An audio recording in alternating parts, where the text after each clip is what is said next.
हरिवंश राय बच्चन। हरिवंश राय बच्चन को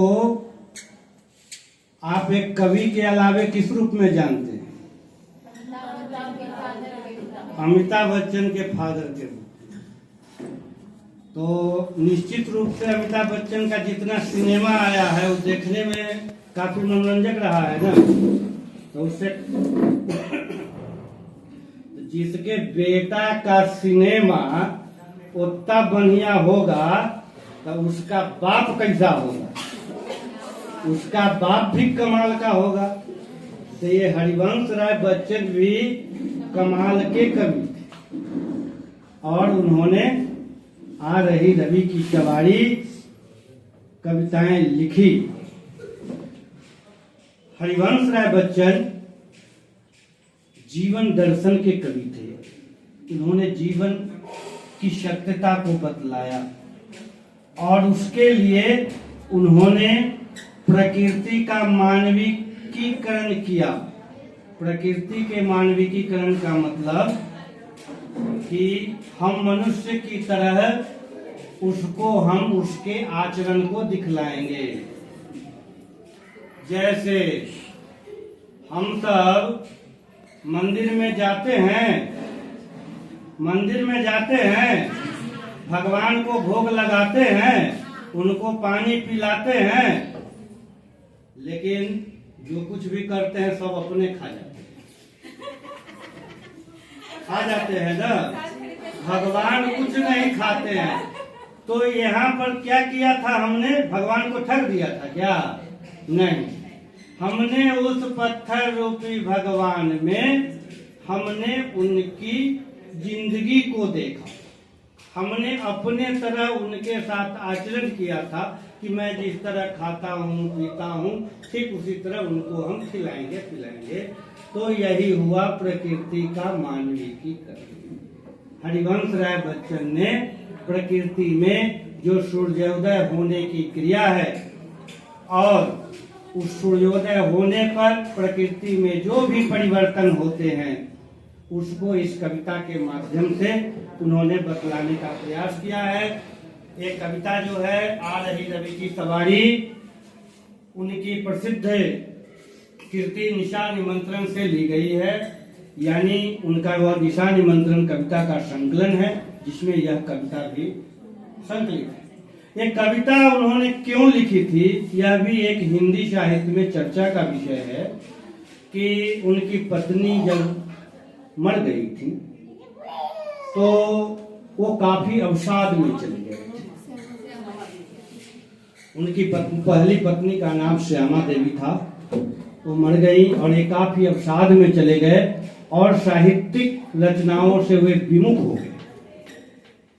लेकिन उस समय के तत्कालीन साहित्यकारों ने जब उन्हें इन दुख से उबरने को कहा तो उन्होंने जो सबसे पहली कविताएं एक लंबे अंतराल के बाद लिखी वह था आ रही रवि की सवारी। और इसमें उन्होंने निराशा से उबरने का सफल प्रयास किया। उनके इस प्रयास को सफल प्रयास माना गया है। और कवि के बारे में कहा गया है कि जहां न जाए रवि वहां जाए कवि। साहित्य जो होता है वह किसी एक पक्ष को लेकर के नहीं चलता है। इसलिए उन्होंने अपने स्व सुख के लिए, स्वांत सुखाय के लिए भले ही ये रचना लिखी, लेकिन इनकी इन रचनाओं में स्वाधीनता और नव निर्माण का प्रदर्शन किया गया है। हमने पहले ही बता दिया था कि प्रकृति का मानविकीकरण किया गया है। इनमें जो शैली है, जो इनकी कविता की शैली है वो चित्रात्मक है। आप जब इस कविता को पढ़ेंगे तो आपके दिमाग में एक चित्र उभरेगा। कौन सा चित्र उभरेगा? कि सूर्योदय हो रहा है। ऐसे देर एक दो पंक्तियों को हम देखेंगे कि नभ किरण का अर्थ सजा है, कली कुसुम से पथ सजा है, बादलों से अनुचरों ने स्वर्ण की पोशाक धारी, आ रही रवि की सवारी। रवि जब आता है, सूर्योदय जब होता है तो क्या क्या परिवर्तन होता है वो सब उसमें फूल खिल जाते हैं, चिड़िया चहकने लगती है, वह चित्र हमारा इसमें उभरने लगता है। और इसकी जो भाषा है वह एकदम सहज भाषा है। उन्होंने सहज भाषा में लिखा है ताकि आम आदमी भी इसको समझ सके। और जीवन की सत्यता का उद्घाटन इसमें हुआ है। जीवन की सत्यता क्या है कि प्रत्येक दुख के बाद सुख का आगमन होता है। यानी अगर हमारी जिंदगी में रात है तो सुबह होगी, प्रत्येक रात के बाद सुबह होना है। इसलिए मनुष्य को हमेशा आशावादी होना चाहिए। और इसमें जो एक अंतर्निहित भाव है वह यह है कि जब हम सुख में रहें, यानी हमारे जीवन में जब उजाला रहे, तो हमें ज्यादा प्रफुल्लित होने की आवश्यकता नहीं है, क्योंकि सुख के बाद दुख का भी आगमन होगा ही। ये जीवन सत्यता इनकी कविताओं में समाहित है। आप देख रहे हैं, इसी को चित्र के माध्यम से हमने बताने का प्रयास किया है। सूर्योदय हो रहा है, बादल सोने जैसा पोशाक धारण कर लिया है, ये पक्षियां अब अपने पंख को फैलाने लगे हैं, पुष्प खिल गए हैं और नाविक जो है नौका लेकर के चल पड़ा है। ये साधारण चित्र हैं जो आपके दिमाग में चित्र उभरते हैं। ठीक उसी प्रकार साहित्य के कुछ अपने रेखा चित्र होते हैं जिसके माध्यम से कविता को प्रदर्शित किया है। जो साहित्य के रसिक हैं, जो साहित्य की गंभीरता को समझ सकते हैं, उसके लिए हमने इसमें कुछ रेखांकन भी नीचे दिए। कुछ रेखाएं नीचे आड़ी तिरछी बनी हुई है, सीढ़ियां हैं, यह भी कुछ बोलती है। रेखाएं कुछ बोलती है।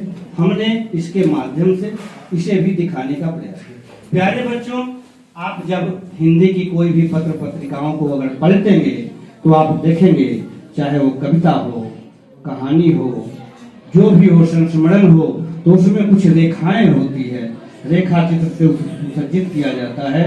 तो हमने आपको वह भी बतलाया है ताकि आप इसमें से जो बैठे हुए हैं, कोई अगर इसमें से राजभाषा पदाधिकारी बन जाए या फिर बहुत बड़ा साहित्यकार हो जाए, कोई बहुत बड़ा कवि हो जाए, या फिर आप एक बहुत बड़े IAS होकर के हिंदी के लिए दूसरे देश में चले जाएं, तो आप हिंदी की इस गंभीरता को आप समझ सके। आपको उस समय स्मरण होगा कि मुझे इस स्तर की कक्षा में भी मुझे यह बतलाया गया। बहुत बहुत धन्यवाद।